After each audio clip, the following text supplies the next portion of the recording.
చంద్రబాబు 25 హామీలు కాదు కదా బంగారం ఇచ్చిన ప్రజలు నమ్మరన్నారు తాడిపత్రి ఎమ్మెల్యే అభ్యర్థి కేతిరెడ్డి పెద్దారెడ్డి. ఎన్నికల ప్రచారంలో భాగంగా ఆయన పెద్దవడుగురు మండలంలో విస్తృతంగా పర్యటించారు. గ్రామాల్లో పెద్దిరెడ్డికి పూల వర్షం కురిపిస్తూ స్వాగతం పలికారు.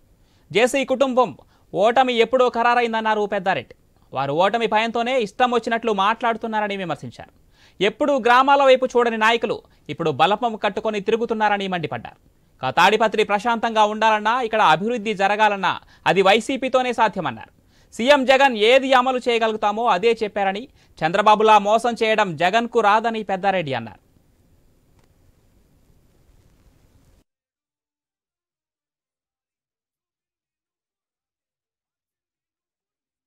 మాకైతే ప్రభుత్వం నుండి వచ్చేటువంటి సంక్షేమ పథకాలు, మేము ఎమ్మెల్యే అయినాక ఈ పార్టీ అధికారంలోకి వచ్చినటువంటి అభివృద్ధి, సాగునీరు, తాగునీరు ఎప్పుడు లేని విధంగా కాన్ఫరెన్స్ లో శాంతి భద్రతలు కానీ తాగునీరు, సాగునీరు విషయంలో చేయడం బాగా జరిగింది. అంటే ఇక్కడ 3.5 సంవత్సరం మేము 2 పంటలకు నీరు వేయడం జరిగింది. అంటే ఈ సంవత్సరం మినహా వర్షాలు లేక, ఎంపీఆర్ డ్యామ్ లో నీళ్లు లేక లేకపోయినాం తప్ప మేమైతే ఇప్పటికి కూడా ఎప్పుడైనా కానీ మా ప్రభుత్వం వచ్చే మేము ఎమ్మెల్యేగా ఉంటే ఇప్పుడు కూడా రైతులకు అందుబాటులో ఉంటూ రైతులు అవసరం నిమిత్తము నీళ్లే. ఏంటంటే వాళ్ళు జీవనోపాధి నీళ్లుంటే వ్యవసాయం మీద ఆధారపడి జీవనోపాధి గడుపుతారు. ముఖ్యంగా ఈ కాన్ఫరెన్స్ లో చాలా వరకు